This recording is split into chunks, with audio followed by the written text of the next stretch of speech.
I hope the people at home and in the office through Zoom have had some fika as well.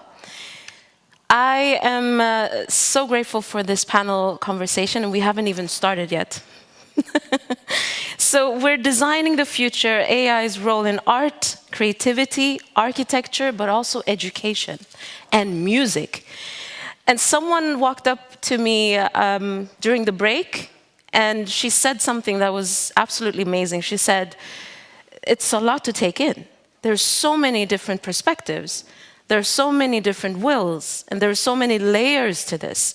We have the individual perspective, the relational perspective, the different organizations that we represent, but we also have a societal perspective, and the global society, not the least. Beyond that, we also have a huge challenge to find a common ground in this intersection of AI. So AI, I thought it was an isolated topic, but now I find that it's intertwined with not just me as a consumer, but also how we produce and how we engage as entrepreneurs. And we have a guest that you haven't heard much of, so I wanted to actually start with Hedvig Källström. You are, tell us who you are and what do you do? What does a day look like for you? Yeah, so I'm a professor here at KTH. And my topic of research is AI, is why I'm here. But more precisely, it's about computer vision, how to make computers understand about the world through cameras and video. And I'm especially interested in how you can make computers understand about humans and what they communicate. Wow. So, wait a minute. It's from an educational perspective. Would you elaborate a little bit about what are some of the competences that we need in terms of AI? Because I think there's there's a misconception of knowledge and competence. So I just want to know, what do we need to know as regular human beings that are not PhDs or doctors at KTH? What do we need to know about AI? I think it's so obviously we don't need to know the technical details of how AI systems work, but I think we need to understand what AI systems can and cannot do in order to sort of worry about the right things. So rather than worrying about that AI systems will become conscious and take over and eradicate humanity, I think it's a much greater risk that AI will, in subtle ways, change how we interact and live our lives and take in information. And that's a much more important.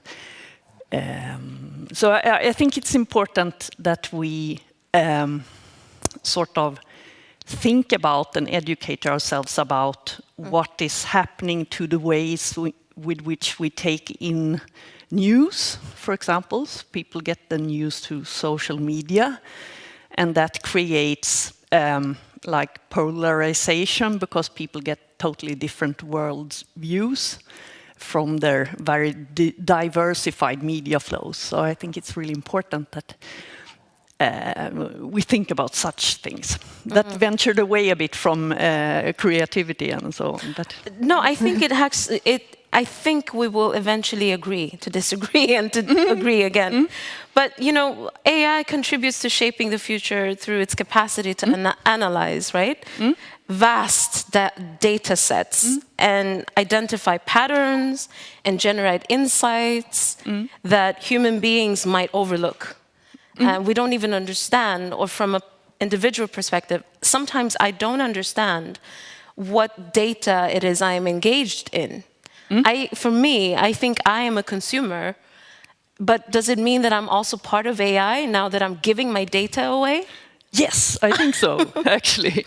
Yeah, so there are no free lunches. So we say, oh, great, if there is a free option in Facebook. Yes, but it's not really free. I mean, you're paying with your time there and your data, information about your daily life and what you do. So, yeah, and maybe that's okay, but it's good to know that. This is a conversation that's going to take different forms, I guess, but also to include someone else's voice into it is Andre. Andre Hozapev, you have also mentioned to me, and you presented it in a very clear way, that data in itself, even though it's AI, it doesn't mean that it's for free, and it doesn't mean that it's sustainable. Would you kindly elaborate on that? Well, I mean, it's exactly what Hedvig said. I mean, there's no real free lunch here, and it's I mean, there's also this beautiful, ironically speaking, statement of data as the new oil, right? Wow. So, I mean, this just take that sentence and digest it slowly and think about what that actually means and where oil and exploitation of oil and the whole industry based of oil has actually brought us. So, I mean, it's a little bit like just continuing with the same mentality now and going with that same mind frame into AI is very problematic. So I think it would be very, very good to not repeat the same mistakes and to develop this technology with more sensitivity and thought about where does data come from, what we are doing with it, what does it contain, and so on. So in many cases. Now that we are moving into quantum ways of thinking, or the quantum machinery, you're raising your eyebrows. Are we getting more sustainable in terms of AI or less? Well, look, I mean, the interesting thing is that now, coming back to my favorite company, Spotify. They have, for example, not in the recent years reports about their environmental impact. There's no information whatsoever about the exact impact that AI infrastructures and related infrastructures in their company exactly have. So, and this is not just now to say something bad about this particular company, because other companies are similar. So to a very large extent, we simply don't know. Just the very focused data that we have on the development of AI in specific cases really suggests very strongly that there is a big impact, environmental impact. But we actually, when it comes to all the companies developing it, we don't really know, right? This event is a partnership. It's built by and with KTH Library, but also with Tekniska. And I would love to learn a little bit more from you, Hedvig, in terms of there are certainly industries that haven't been promoting information in the right way or sustainability in the right way. How is KTH, from a technical perspective, contributing also to health, medical or music and other fields?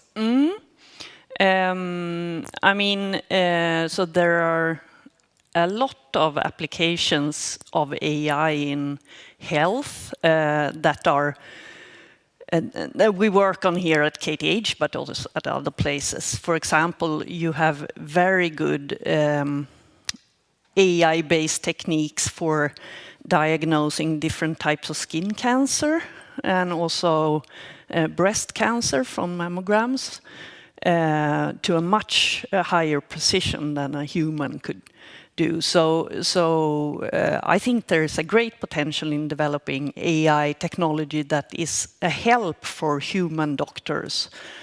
So we shouldn't see AI as a sort of replacement for humans. It's rather a way of empowering humans with doing the boring and hard like pattern recognition stuff for human radiologists and then allowing them to take decisions.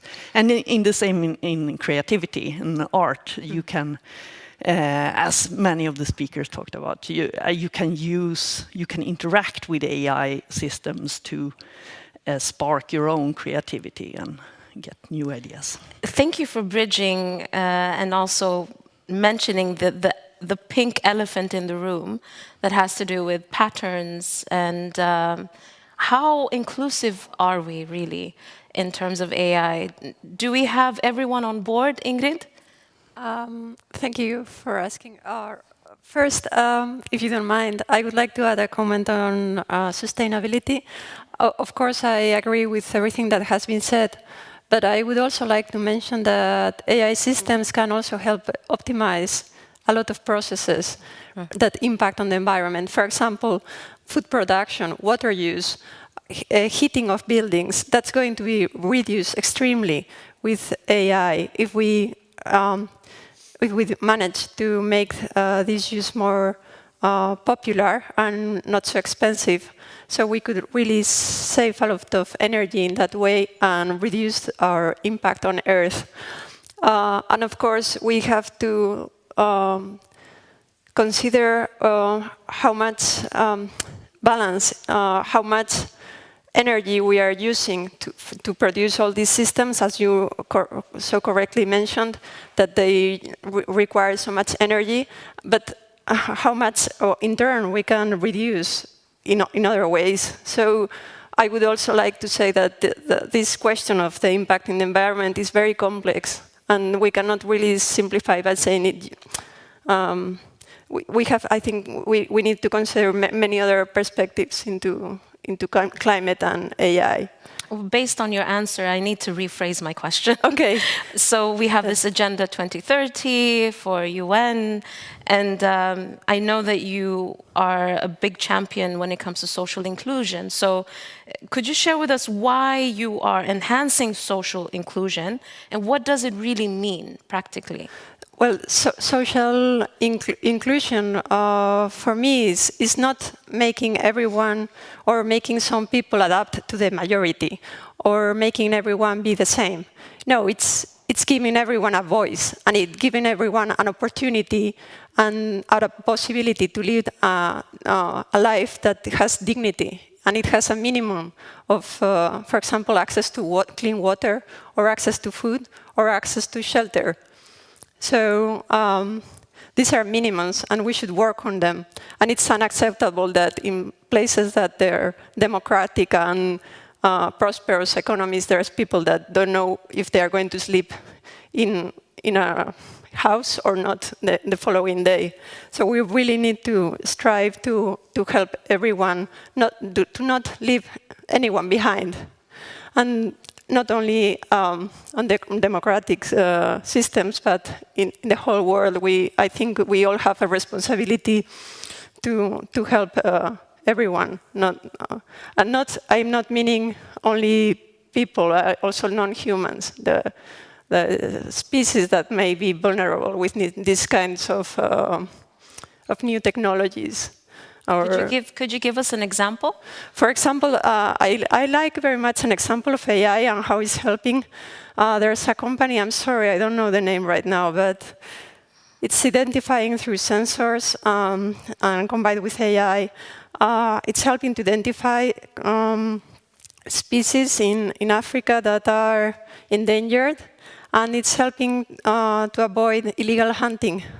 So I think this is a very clear case of a very good collaboration and helping those that are more vulnerable. And so, yeah, I think we can all make the world a better place for everyone, not just for a few. Absolutely. The median age in Africa right now is 19. So it's the biggest continent in the world where the median age is 19, 19. And we know that in the Middle East, it's 26, 27. So if we zoom out of Europe, we have this incredible situation where the majority are young.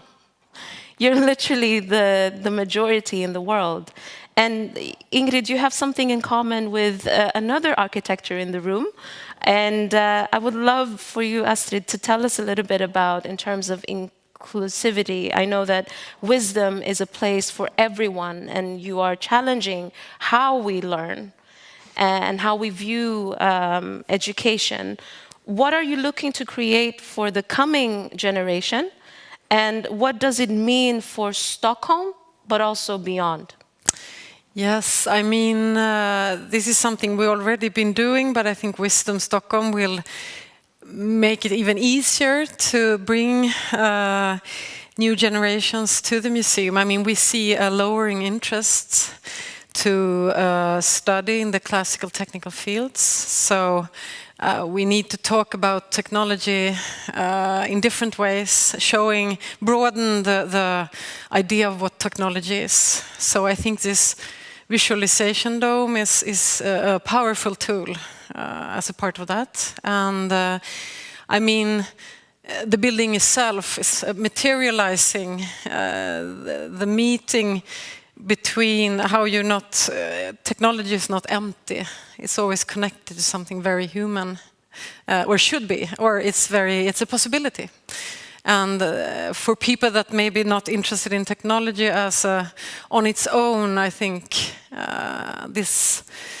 what we're going for at Tekniska can be really powerful there to talk to new groups and new generations. And I mean, we haven't opened, but there's already huge interest worldwide. I mean, this morning I had 20 Chinese builders and architects, and there's also, and what I said to you guys during the pause, it's what's not shown in the picture is that you really feel a lot in your stomach entering the building. So it's kind of a very materializing innovation, and if you can do this, wisdom, you can go far. I mean, it's like what we did during COVID. We super quickly changed directions, worked together, and so on. So, yeah, I think I'll stop there. Yeah. Oh,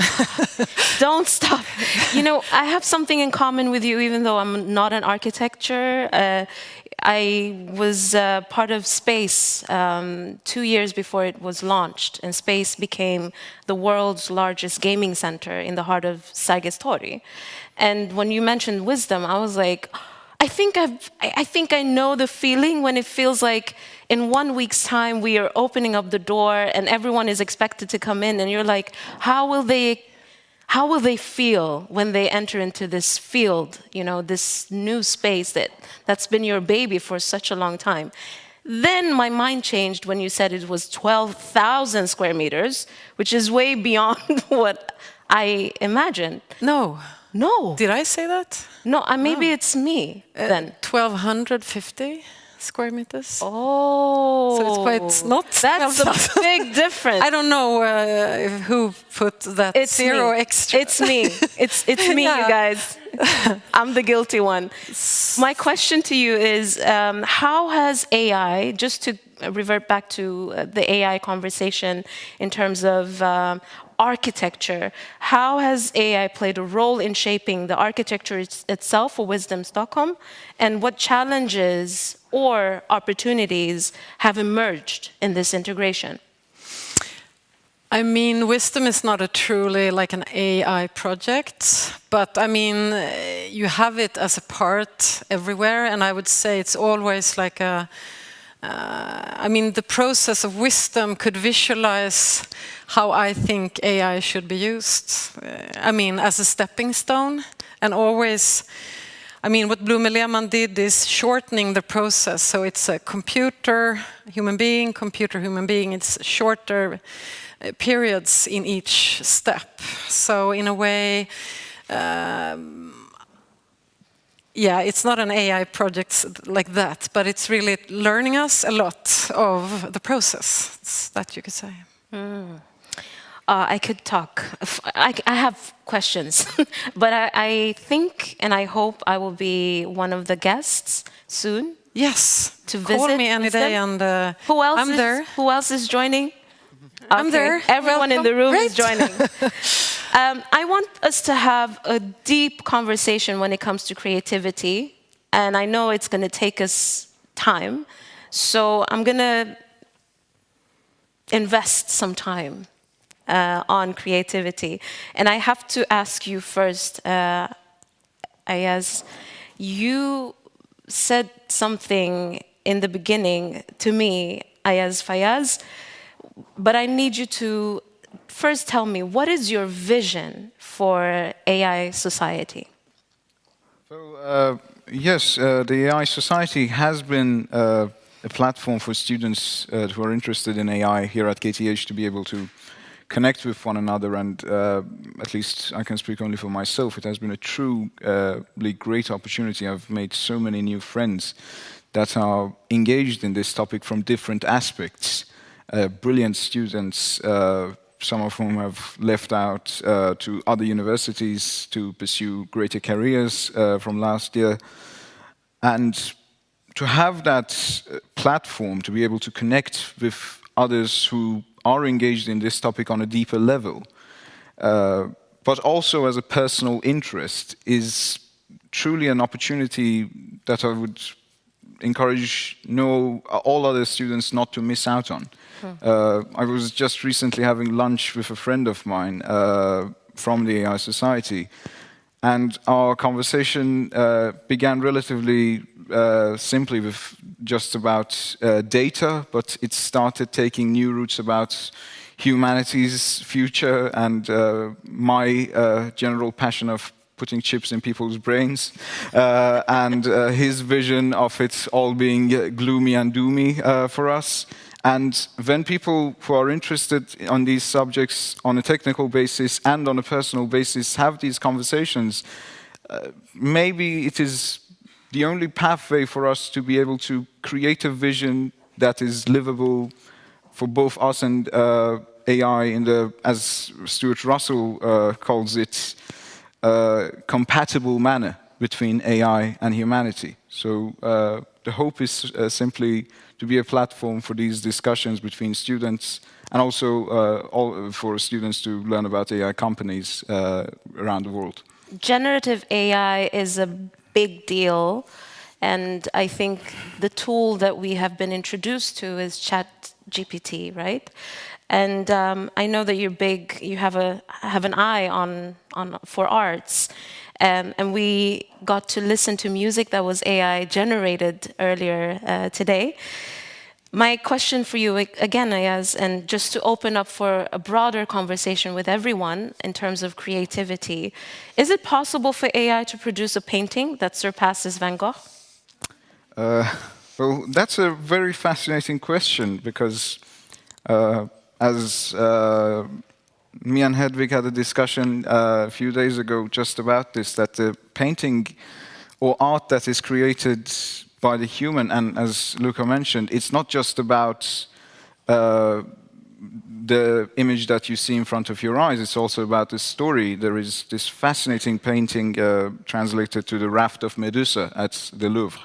And the artist Theodore Garceau, he basically put dead body parts in his studio for months. It's a gigantic painting. It's 4 meters by 7 meters. And it takes up the room and has this extremely impactful moment when you see it face to face.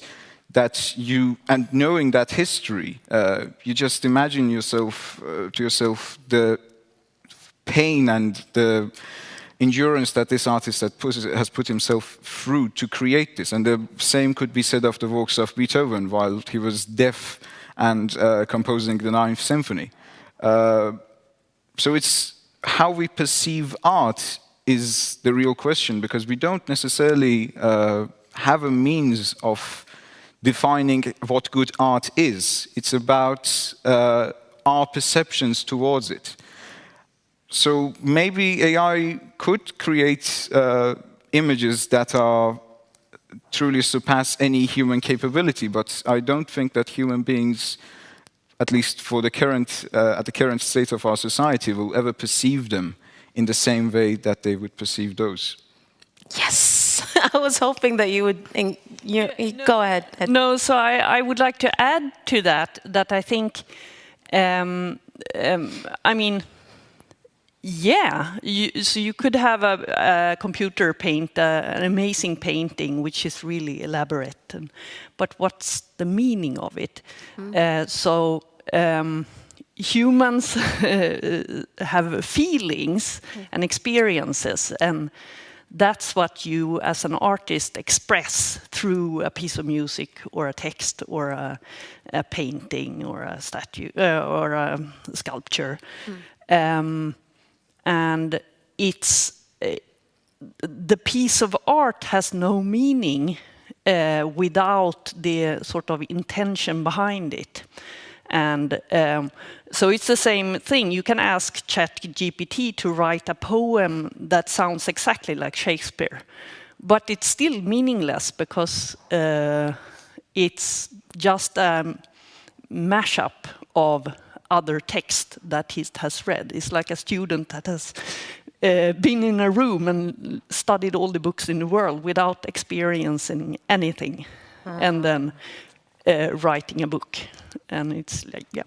Andre, do you think we can refer to AI as a creative being? Well, I mean, one can maybe refer to AI as being creative in some way, because you can get something out of an AI that is maybe in some way novel, that at the same time is guided by certain principles, as you said in the Shakespeare example. So yes, but I mean, then you said, is it a creative being? So I mean, creative. So it could, the outcome can be creative. It can be seen as something that involves novelty and typicality to certain rules. Yes, but I mean, being reminds me of this of the quote. I forgot the names now, but the OpenAI CEO who said, we think that our language models are a little bit conscious. And then it was a computer science professor from London who answered to said, yes, maybe in the same way as a field full of grain is a little bit pasta. So it's just nonsense, right? Wow. You cannot measure really these things like creativity, consciousness. These are concepts that cannot be measured. It doesn't make sense. So, Luca, yes. That we can think about creativity as something that, like, you are creative, but, and you mentioned this, you get recognized as creative. So the way that I like to think about AI art, but actually anything that gets generated by a machine or a random process, you can recognize it as a creative outcome. But it's really the person that's doing the labeling. And if you remove this relationship within the artwork and the people experiencing it, then there is no creativity at all, because it's this connection that makes it creative. Like in our case, you could say that the music that we played was the result of a series of statistical events, like throwing a die on the table. And that wouldn't be technically wrong, but that's not where the music starts, and that's not where the creativity starts. And you also cheated, right? I mean, is it cheating, or is it actually what you do? Yeah. So I mean, when you do art, it's like, Where does creativity start? And it's not a question, but to me, it's something that's in the air, right? When we speak about creativity, someone is probably thinking, what do you mean? How do you define it? And for whom? Is it from a technical institution's perspective, or is it a broader vision? I just wanted to invite you, Ingrid, as well, to share your perspective. And how can AI be incorporated into educational institutions? This is probably a question for you, Hedvig, as well, to encourage students, creativity and inventions, etc. I think this is a question for many of you in this panel. Regarding creativity, for me, it has been really a very exciting time to interact with, for example, Midjourney, and to get all the unexpected results that I get when requesting images. It's for me, it was very creative, actually, the kind of answers that this bot gives. It was not what I was expecting in my mind. It was something totally different. But yeah, but how do you judge someone as creative? That's so difficult. So for me, it's obviously expanding at least it's expanding our creation, our way of being creative, providing us much more tools, broader palette of tools to be creative. And regarding your question about Van Gogh, I would like to add also that, well, art is so much more on the eye of the beholder today. So it's not just how skillful is a painting made, but what does that, how does impact, or what emotions impacts on someone else. So we have a long history of contemporary artists that already many decades ago have placed ready-mades on museums, and like they didn't skillfully do a particular object, but that raised so many emotions on the people who were looking at it. And also, okay, AI can do a painting like Van Gogh, but it's Van Gogh who made it at that time. I mean, it doesn't really make so much sense to make it 100 years afterwards, or how many years have gone by, but it also has it's very connected to the context in the sense that he made that a response to his own situation and his view on arts at that time of history on humanity. But now making a replica, it's okay, it's a very good replica, but that's it. But I am so much more into like what new things AI can bring us. Please. Yeah. No, I completely agree with you. And I was thinking that maybe it's not meaningful at all to think about an AI system in isolation, sort of. I mean, so I think it's so much more fruitful to sort of explore how we can use AI technology to enhance human capability. So I think it's so much more meaningful to think about how a music generation system can interact with a musician or with a composer and spark ideas in the composer, and they can interact. So I think we should think about AI systems as tools. So, for example, for writing, so we have developed, first came the printing press. It changes the world completely in how you can spread the information, and it led to Reformation and so on. And then the next leap was when we had typewriters, and you can produce text really fast. And then we had word processors and that could help us with spelling. And now we have ChatGPT that can produce like text formulations. So, but I think it's so much more meaningful to think about how we can release human creativity with the help of AI, rather than to worry about or think about whether a system can be creative. And then, of course, people can lose their... So a lot of musicians will lose their jobs because you can produce very cheaply just AI-produced music for gaming, for example. Yeah, so we can use it as a tool and make our lives better. The unique thing about TEDx KTH Salon is that I will not be the only one asking questions. So we actually have time for a few questions for those of you here or through the Zoom link. If you have any concerns or any questions to the panel, now would be the time. You will be given a mic. Please state your name and ask your question. Hello, so my name is Sana, and I'm studying interactive media at KTH. And my question is regarding using AI as a tool.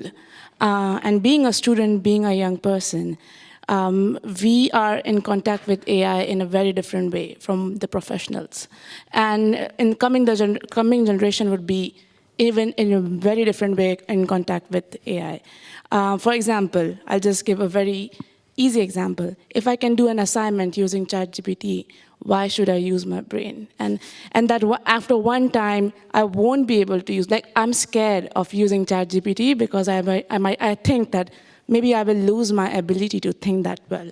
So if we get dependent on AI that much, will the future generations lose the ability to be independently creative, is my question. Beautiful question. Who feels I up can. for it? I can. You're up for the challenge.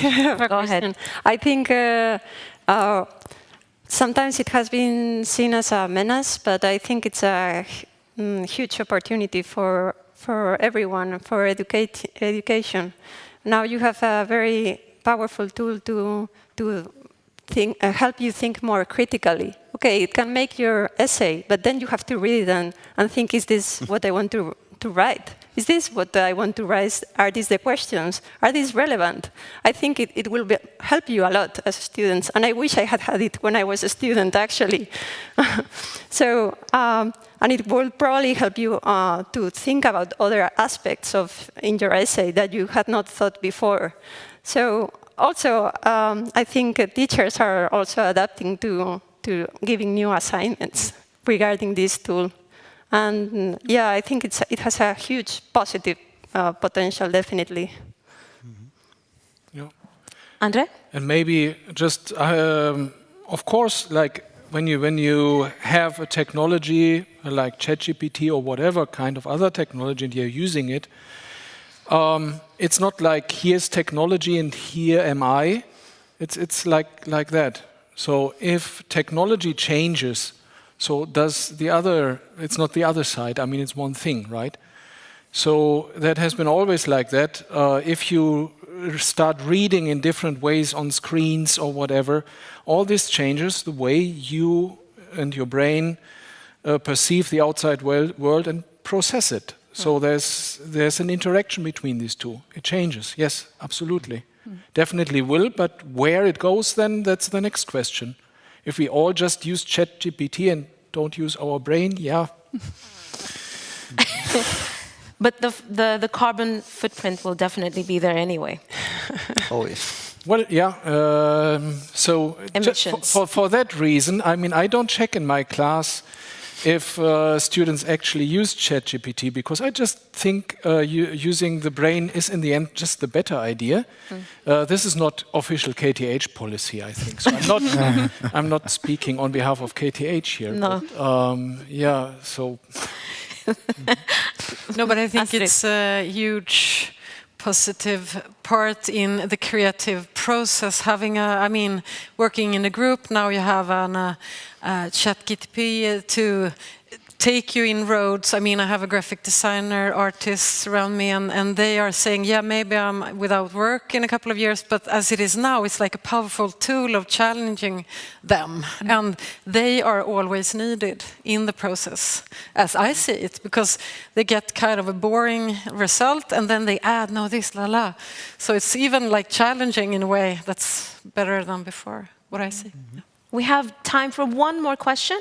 Donnie? Do we have someone on Zoom as well? We have someone on the floor. A microphone? Perfect. Your name, please? Hi, my name is Arazo. Thank you for today's panel and talks. I'm an author and filmmaker, and I have a question. You've sort of touched upon the fact that it's I guess the worry about AI's development is that it should somehow mechanize or instrumentalize the process of creativity, which is in itself a process of exploring and sort of errors and corrections and so. But in the literary field, there's a lot of worry about copyright and those type of issues around like regulations on who owns the rights to something if it's been made through AI and stuff.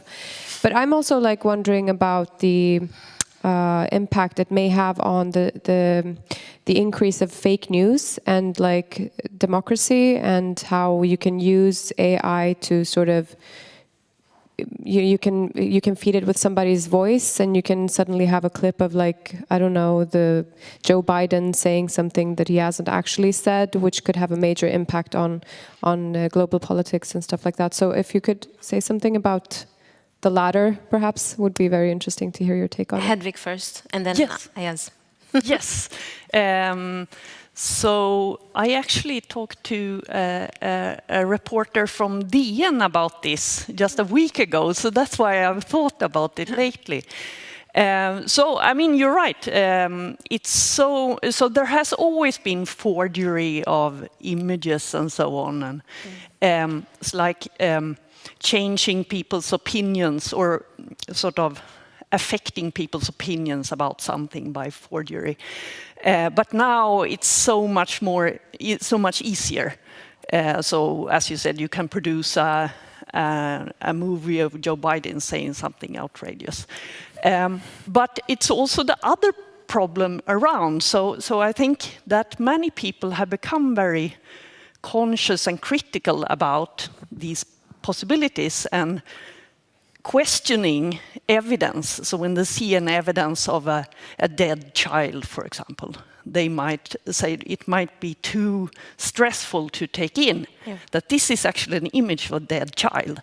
So then you say that, no, it's probably fake news, it's probably forged.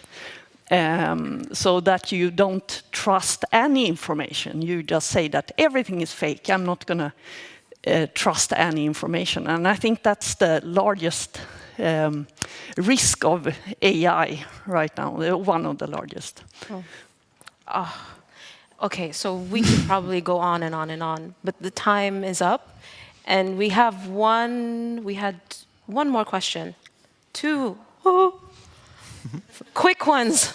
Yeah, they will throw us out here in a minute.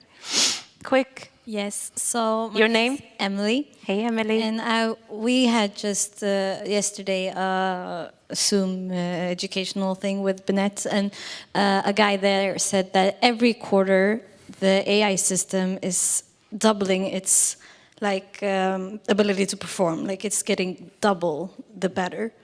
So every 3 months, ChatGPT is just 50% better than it was 3 months ago. And if we get to a point where everybody's using ChatGPT, we're using it for everything, for our websites, our essays, everything. Wouldn't that be like eventually AI will stop developing because all we have is just AI material? And then we can't get better, or like AI can't develop. Ayaz, do you feel? No, I think actually Luca might have the best answer, because we Luca, just go ahead. this. The interesting thing that this exact thing came up during the break. This is happening already in a way. And I think that this every quarter increasing by 50%, it's maybe a bit of an hyperbole, but still. I was talking to people in my department doing language modeling and machine translation, and they were saying that it's very difficult to now find data sets with paired sentences in English and Swedish, for example, that are not contaminated by Google Translate. And this means that down the line, when you're trying to learn translation, you don't learn the way that humans speak. You learn Google Translate.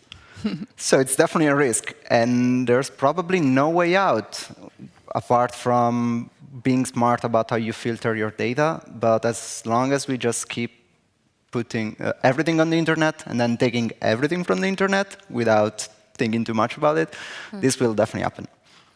I think many of the conversations, maybe you would agree, Hedvig, many of the conversations around AI is, are you afraid? You should be very afraid.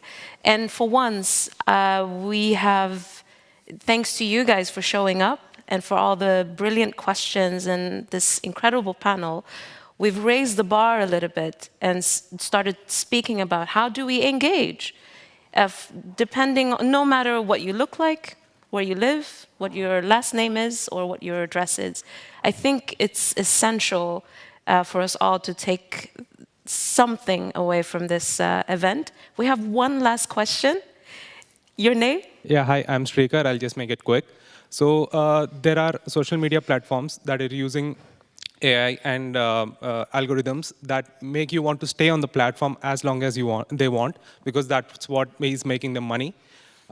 So my question is that these tools that these big companies are using are causing some harm in the young population. Like there are studies that show that this is increasing ADHD tendencies in young population. So there are big corporations which have access to these tools.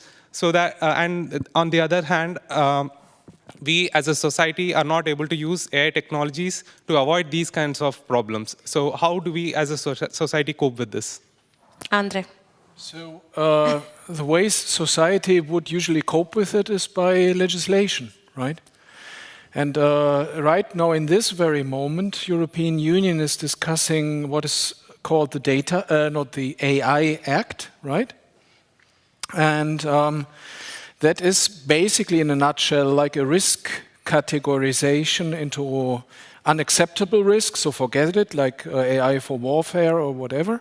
Then high-risk things, which is medical applications, and then lower risk or no risk. And I don't know, first of all, in which category that particular nudging that you mentioned actually falls into, but probably not high risk. So will legislation bite here? Maybe not. And then also, the next thing is, even if there would be an AI Act, that's still also a question mark in Europe, because, of course, the big companies that are nudging us all, they are lobbying against the AI Act, and with upcoming European elections, it's even a question if we will even have this basic legislation to regulate AI use and its consequences. So there's a problem here, and we need to, citizens have to raise their voices if we want to be protected in some way from things like that. I can also add, I would like to add briefly that besides legal framework, it's also super important education. Education on all aspects. But to help people how to use critically these tools, and the people that don't even have access to these tools, and not even to the internet, help them learn how to learn. Yes, Hedvig. No, so I completely agree. So I was just on my way to it. So I think it's so important that people learn about how to use these tools to improve their life rather than to being nudged or whatever. And oh, well, let's try. I also, coming back to this thing about polarization and people getting their news off the social media, start reading like the newspapers with a human editor and following like the main news deliverers. Yeah, just find your what are the sources of information you can trust. I think it's really important to be able to trust something in society and not just being suspicious about everything. And yeah, education. What was your name again? Srika. Thank you so much because you asked a question that is, I think, will bridge the end of this conversation. We've heard a call to action from Ingrid, Andre, and Hedvig. Maybe Avid, you would like to add something? I just wanted to add perhaps a dovetail type of ending to this, that yes. The algorithms on social medias are relatively simple algorithms that are, one could call them AI, but have caused so much havoc throughout the whole of society. And as Hedvig so correctly points out, already societies, one of my favorite newspapers, The Economist, which I can say is a good source of information, recently ran a survey in the United States about the entrenchment of people in political parties. And just because of misinformation, they've become completely isolated to such a degree that no news could have an impact on them. So even with the impact of deep fakes, people are not changing their political parties.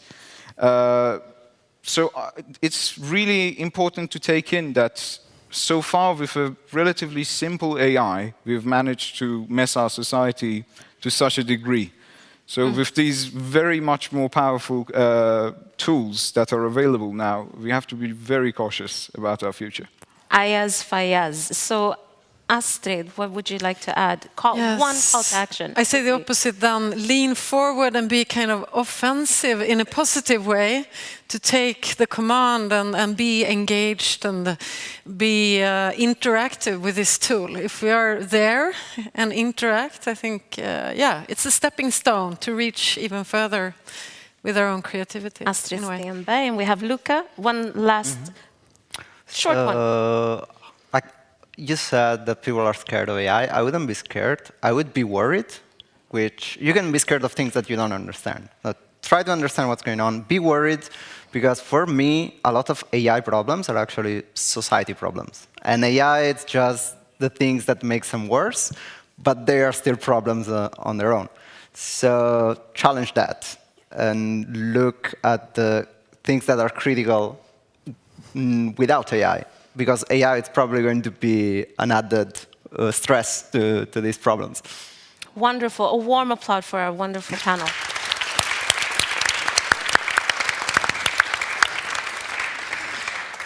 I'm supposed to be concluding, but I think the conclusion is quite obvious, right? Thank you for helping me out. I guess one takeaway out of the many takeaways is engage, show up, learn more. I think I need to be hanging out with you guys. So I'm going to be stalking you even more. Yeah. And if I may mention exactly, I've interviewed Hedvig, Andre, and Bob you on have my a podcast. So if anyone wants to learn more about their brilliant work, it's just maybe an introduction. As well, the AI pod, it's available on all podcast platforms and YouTube. But they've been very kind to participate, and I'm very grateful. So. I will listen to the podcast, but again, I will be hanging out with you guys just to learn even more. And please engage, no matter, again, what you look like, what your address is, or what background you have. The best way for AI to be headed in the right direction in terms of designing the future that we want is us being part of that future. So thank you again. Thank you guys at Zoom, and welcome back next time.